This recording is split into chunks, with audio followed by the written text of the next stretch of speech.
दोस्तों नमस्कार, स्वागत है आप सभी का हमारे चैनल पर। और अब एनडीए गठबंधन की सरकार केंद्र में बन चुकी है, यानी कि प्रधानमंत्री नरेंद्र मोदी तीसरी बार शपथ ले चुके हैं। लेकिन आपने सोशल मीडिया पर हो या मीडिया में यह बात जरूर सुनी होगी कि इस बार जो है वो बैसाखी के सहारे ये सरकार चल रही है।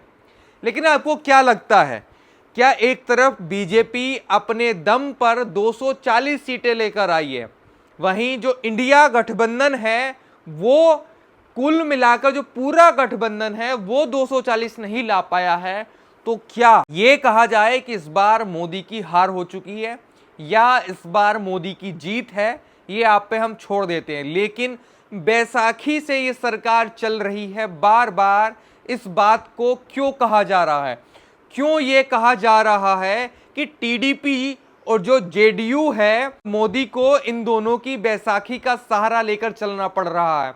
लेकिन सच्चाई तो यही है कि कुछ दिन पहले जब केंद्र में मोदी सरकार थी पिछली बार और बीजेपी अपने दम पर 303 सीटों के साथ सरकार चला रही थी और साथ में गठबंधन के और अन्य तमाम लोग भी थे, तो वहीं ये विपक्ष इस बात को कहता था कि जो मोदी की सरकार है वो तानाशाही की सरकार है। मोदी अपनी मनमर्जी करते हैं। मोदी जो है वो किसी गठबंधन के साथी को लेकर नहीं चलते हैं। मोदी जो है वो सिर्फ और सिर्फ अपनी मर्जी की सुनते हैं। अब वही लोग ये बात कह रहे हैं कि मोदी को अब बैसाखी का सहारा लेकर चलना पड़ेगा। अब ये सरकार मजबूती वाली सरकार नहीं रही है। अब ये सरकार अपने घटक दलों के साथ मिलकर चलेगी। अब आप ही बताइए कि जब अपने पूर्ण बहुमत के साथ सरकार चल रही थी, जब 303 बीजेपी के पास जब मोदी सरकार थी, तो यही विपक्ष बार बार तानाशाही का आरोप कि तानाशाही है, तानाशाही है, तानाशाही है, यह बात कहता था। लेकिन आज क्या हुआ कि अब बैसाखी बताने लगा है कि जो घटक दल हैं वो बैसाखी हैं।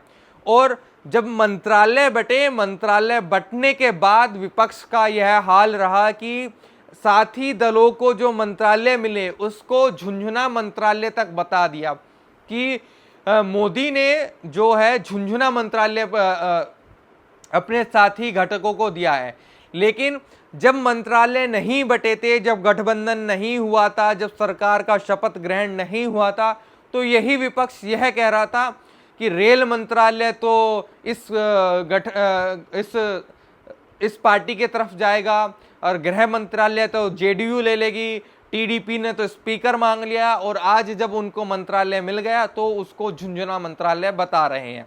मतलब पहले कहते थे कि जो मोदी सरकार है ये कमजोर सरकार है, अब कह रहे हैं मोदी सरकार बैसाखी की सरकार है, कभी कहते हैं मोदी सरकार तानाशाही की सरकार है। आपको क्या लगता है कि बैसाखी से चलने वाली सरकार है, तानाशाही से चलने वाली सरकार है, या इस बार ये मजबूत सरकार है? क्योंकि आंकड़े तो यह बताते हैं कि कई दशकों की अगर हम बात करें तो सिर्फ और सिर्फ मोदी सरकार के अलावा ऐसी कोई सरकार नहीं जो अपने दम पर पूर्ण बहुमत लेकर आई हो। वो भी 2 बार मोदी सरकार ही है जो पूर्ण बहुमत का आंकड़ा छुआ है जब से मोदी प्रधानमंत्री बने हैं। लेकिन उससे पहले कांग्रेस की जो पार्टियां रही हैं, कांग्रेस की जो सरकार चली है, वो भी पूर्ण बहुमत की नहीं रही है। लेकिन आप ही फैसला कीजिए, आप ही बताइए, क्या बैसाखी से सरकार चल रही है? क्या मोदी आज भी तानाशाही से सरकार चलाएंगे? वो कमेंट करके जरूर बताइए, क्योंकि विपक्ष तानाशाही और बैसाखी इन दोनों का सहारा लेकर इस समय आरोप लगा रहा है।